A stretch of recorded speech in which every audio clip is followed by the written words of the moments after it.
So when you're looking at that, that's why I wanted to start again doing hot yoga, because that was allowing me to rebuild my skin better, really help with my sebaceous gland and my pseudophorus glands, like really activating them to become more fortified. And then two, it was helping me really retrain my nervous system. And I was part of a community of other people that, really believe in what I believe in. And that's one thing that's really important when you're on this journey of PTSD and overcoming it, is being a part of a community.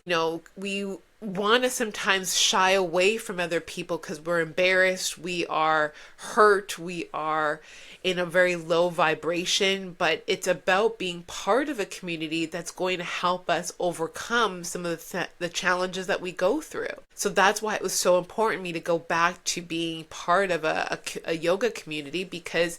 it helped me in many different ways, physically, emotionally,